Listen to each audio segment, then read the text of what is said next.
Thank you for using National Resource and Training Services. Today's topic is working in other states. My name is John Cook and I will be your presenter. Please advance to the next slide. When working out of state, it's very important to be prepared. To help for preparation, you'll need things like maps, especially if you're not familiar with the area you're going to be working in. Now, maps can also be acquired electronically. One of my favorite places for mapping is mapslive.com. That's mapslive.com. Very up to date, and also includes a lot of aerial and satellite photographs for you to use. Contact numbers. You want to make sure that you've got all the contact numbers of the important parties that you're going to be dealing with in this other state. Also included with those contact numbers, you want to have numbers already looked up and available for local law enforcement, local courthouse, other private investigators in that area that you may want to get assistance from, hotel information. All these things are very important. Also, you want to assess the job. And what I mean by this is what is this job going to entail? What is it going to require as far as equipment? It's not like you're working a case in your own hometown where you can just go back to the office, pick up a piece of equipment you need, extra batteries, other items or disguises, pretext items that you may need. So these are things you're going to need to sit down and very, very carefully assess before you leave town. You can never be too prepared. Advance to the next slide. Some other things you'll want to consider are, can you work in that state? And what about recording conversations? As we all know here in Tennessee, as long as you're one party of that conversation, you can record conversations. But there are states such as Massachusetts, who's recently passed laws that make it illegal to record a conversation even if you are a party of that conversation without notifying the other party that you're recording. So you'll need to just make sure and check the particular state you're going to be working in to find out what the laws are concerning recording conversations. What are the laws regarding using GPS tracking? Pretty much in Tennessee, to use a GPS tracker, especially on someone's vehicle, you've got to have permission of the person whose name's on the title. These laws vary from state to state, so like I say, go online, do a little research and find out what the laws are regarding tracking. Also, what are the handgun laws? Even if you have a handgun carry permit in the state of Tennessee, there are some states who don't have reciprocal agreements. You can find this information easily by going online and looking the information up for that particular state. Advance to the next slide. Other things you'll want to consider is court. When it comes to testimony, who will you need? Who are you going to need to subpoena to bring back to that state? It's going to be a lot easier for you to get information such as address, phone numbers, the names, all this information while you're still there in that location. Also, it's going to help you and your client's attorney or your client decide who you'll want to bring back. And this depends on how far away you are from the state that this case is actually going to go to court, or even if court is going to be a consideration. Expenses. When you're working out of state, you definitely want to take into consideration all of your expenses. Make sure that you're very upfront with your client on what type of things you may be charging back to them as an expense. The amount of time that this is going to take. What is the distance? If you're going to be working in another state and it's going to be 700-800 miles away, You definitely, when you're talking with your client up front, doing your contract, you'll want to take in the amount of travel time and the actual distance that you're going to be charging mileage for, and work all these items into your retainer. You can't work in another state and charge the same type of retainer that you would if you were going to work a job locally. You need to get as much of this money up front so that you're not out of pocket a lot of money. It's a lot easier to get this money up front than it is to get it later after you finish the case. So take all these things into consideration before getting started. Advance to the next slide. Another area to consider is surveillance. If you're going to be doing surveillance out of state, you need to think of things like your use of pretext. What is your pretext going to be? In using this pretext, are you going to have to tailor your pretext to a particular area or particular state that you're going to be in? Now keep in mind, as always, when you're using pretext, you can't let people believe that you are a member or employee of a real organization. These pretexts need to be completely made up. In other words, if you're ever in Cleveland, Tennessee, and you see a sign on the side of a vehicle that says J&T Surveying, more than likely that's one of my agents working. It's one of the pretexts that we use.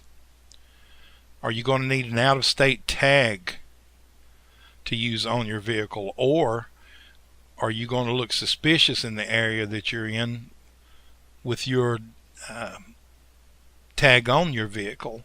In other words, if you're going to be working somewhere in New York, or you're going to be working in Missouri or Florida, are you going to look suspicious in an area where you're doing surveillance if you're a Georgia investigator and you still have your Georgia tag on your vehicle? You may want to consider, if you're going to be doing a large amount of surveillance, there's been a lot of times when I've been working, for instance, in Florida, that I use a rental car. I try to get something with a Florida tag on it, so I don't look as suspicious if I'm setting up doing surveillance. So consider this. Gather your intelligence before you leave. Find out everything that you can find out about that case. If there are records that you can retrieve before you leave, especially if you can retrieve any records online that are pertinent to your case, then by all means do that. Know the area. Pull up some good maps. Look over the area. Find out where things are. Find out where local news media, local restaurants, local bars and taverns, especially if you're familiar with your target's habits and places that they like to frequent. You'll want to know the area, find out all you can about it, and also if phone numbers are going to be important to you, go ahead and look these up before you leave out.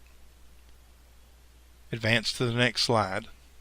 Let's talk about reciprocal agreements. What is a reciprocal agreement? The Tennessee Private Investigation and Polygraph Commission may negotiate and enter into reciprocal agreements with appropriate officials in other states to permit licensed investigation companies and private investigators who meet or exceed the qualifications established in this part to operate across state lines under mutually acceptable terms. Advance to the next slide. When thinking about reciprocal agreements, some things that you should do is know what the latest agreements are. You can find this at the state's website, Tennessee Polygraph and Private Investigation Commission, or check the website for the state that you're going to work for. Talk to private investigators in that state or area. If you don't know any personally, go online, look at some websites, find someone reputable, speak to them about it. Also keep updated lists of the states that we have reciprocal agreements with. Advance to the next slide. The Tennessee Private Investigation and Polygraph Commission has entered into private investigator license recognition agreements with the following states: Florida, Georgia, Louisiana, North Carolina, Virginia, and then also we've entered into reciprocal licensing agreements with Arkansas and Kentucky. Advance to the next slide. The Tennessee Private Investigation and Polygraph Commission has entered into private investigator license recognition agreements with the following states: Florida, Georgia, Louisiana, North Carolina, and Virginia. And they've entered into a reciprocal licensing agreement with Arkansas and Kentucky. The limited license recognition agreements currently in place with these states provides for the following investigative activities: a resident or sole proprietorship, partnership, corporation, or other similar business of Tennessee, or Florida, Georgia, Louisiana, North Carolina, or Virginia, who is currently licensed as a private investigator or private investigative agency, may be granted a limited license exemption from the licensing requirements of the reciprocating state. Now, also, you need to keep in mind that a particular state, such as Florida, although they have this limited license recognition agreement with Tennessee, I believe in Florida you're allowed to come in and work a particular case for up to 2 weeks.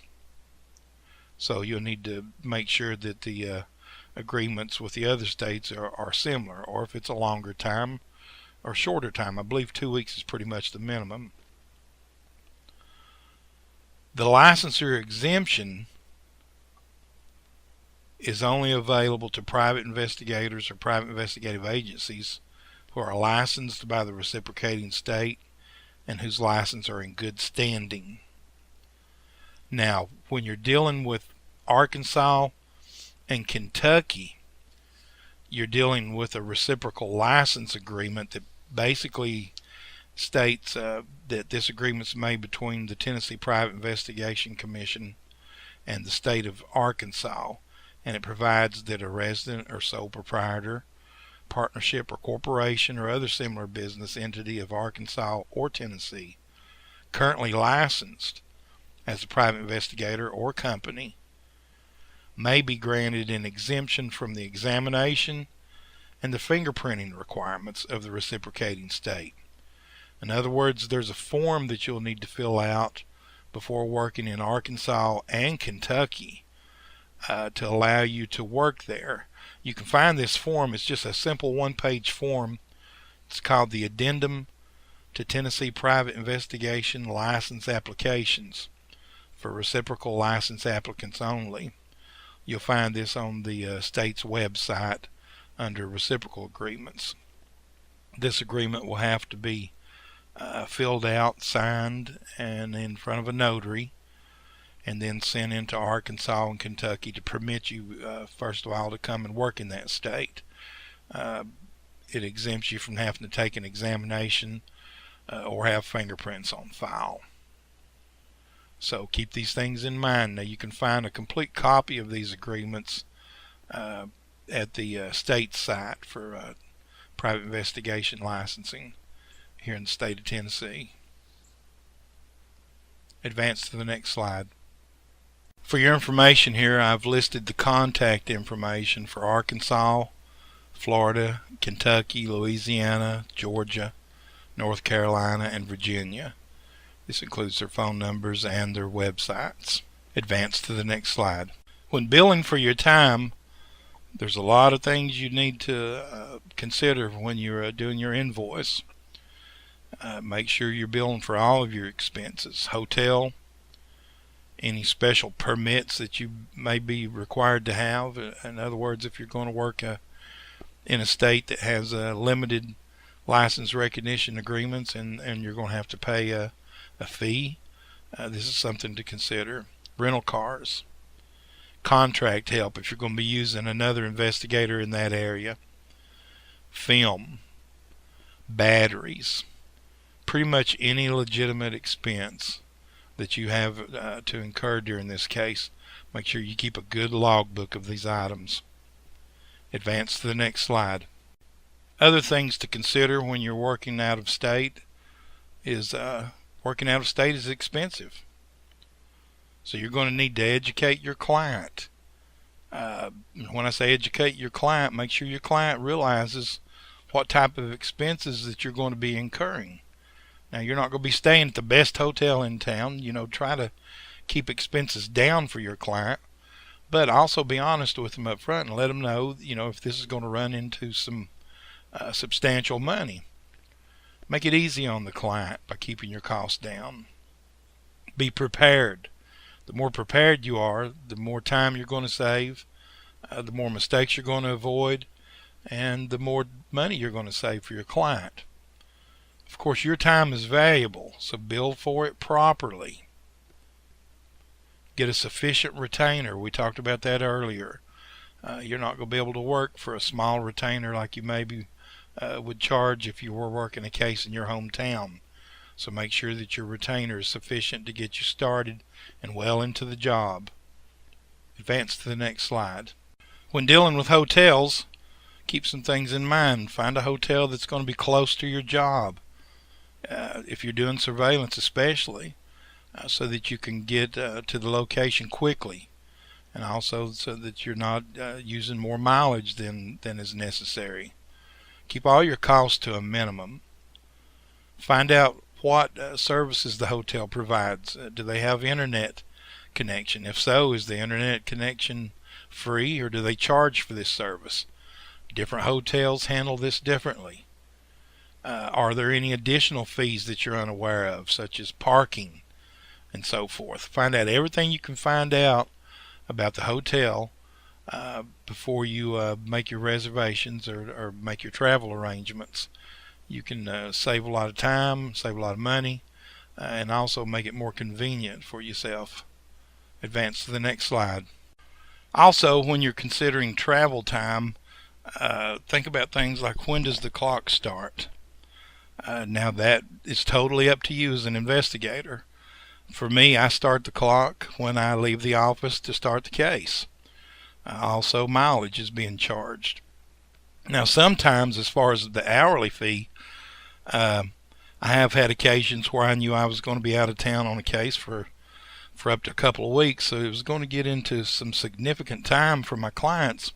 So I would give a consideration on my hourly fee during my travel time. In other words, the 10 hours it took me to travel from Cleveland to my location in Florida, I reduced my hourly fee from $60 an hour to $20 an hour. And then I started the clock at $60 an hour once I arrived at that destination and was working. But this is just something for you to consider, and do this any way that you want to. Just take into consideration the amount of cost for your client. Also, mileage and vehicle maintenance. If something happens to your vehicle while working this case and you have to have some maintenance done, this can be charged off as an expense. Now, I don't mean if you blow an engine, charge your client to replace the engine in your car, but just minor maintenance or things or fees that you might incur, even parking, if you have to make use of parking garages or things of that nature. Consider all these things when you're charging for your travel. Advance to the next slide.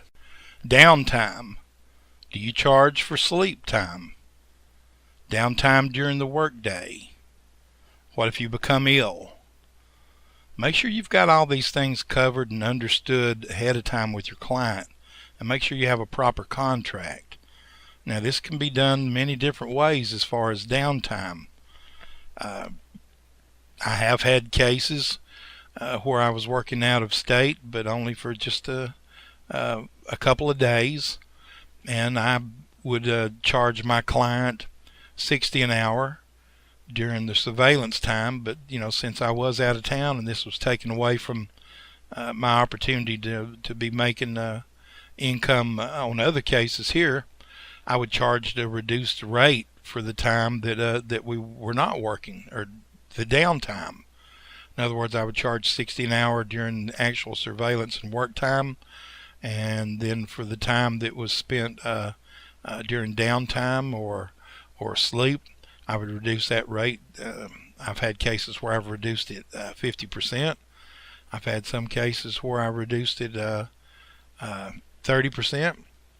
And then I've had situations where very lengthy cases that I've been working on that I didn't charge at all during sleep time. Just make sure that these things are covered in your contract and you have a good understanding ahead of time with your client. Advance to the next slide. Other things to consider when you're charging for travel: long distances. Do you discount your mileage rate? Keep accurate odometer records. It's very important. Make sure you keep all receipts, especially if these are expenses that you're going to be charging your client for. And once again, I can't reiterate how important this is. Make sure your retainer takes all these things into account. Advance to the next slide. Now, if you want to get business outside of your own state, there's some things that you need to do. Websites. First of all, you need one. This is your window to the world, and it's very cost effective. This website is advertising for you 24/7. It also should contain your most important information first: who you are, what you do, how to contact you. Make sure your website contains keywords, meta tags. If you using someone to develop your website, they'll know what these are, but these are keywords that describe what you do. And please make sure your contact information is on every page. Advance to the next slide. List your business and services in different directories, such as the Tennessee Private Investigators, PI Mall, PIMagazine.com, and the PIDirectory.com. These are 4 excellent directories that will get your website a lot of notice. Advance to the next slide. Some other things to consider when you're working out of state: handguns. Make sure that you find out what the laws are in the state you're traveling to in regard to carrying a handgun, how the handgun should be carried, or whether or not you can even carry a handgun in that state. GPS tracking. GPS navigations. If you've got a GPS navigation on your vehicle, great. Then you'll be able to find all your locations with ease. If you don't, there's a lot of apps now that can actually be downloaded to your cell phone to use for navigation. Laptops. Spare equipment in case you have equipment that goes down.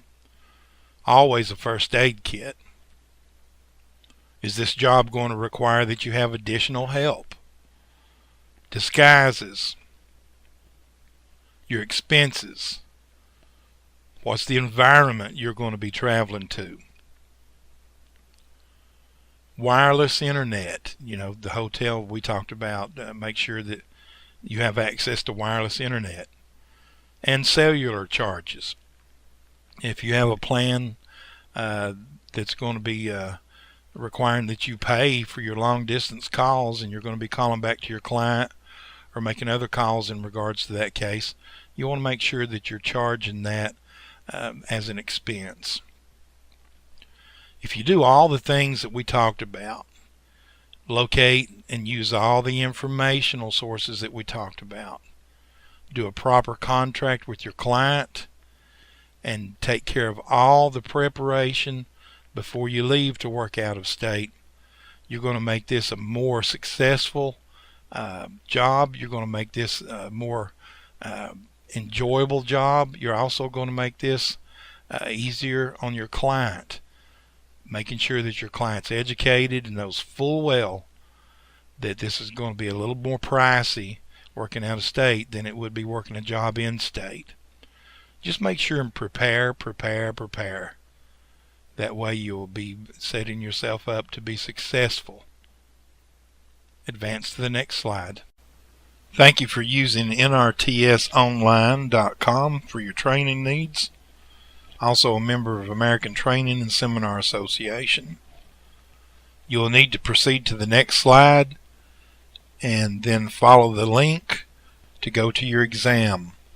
When you take your exam, you'll need to make sure that you go completely through the exam, including the review of the exam, and to the final page until you see the display that will come up that will say finished.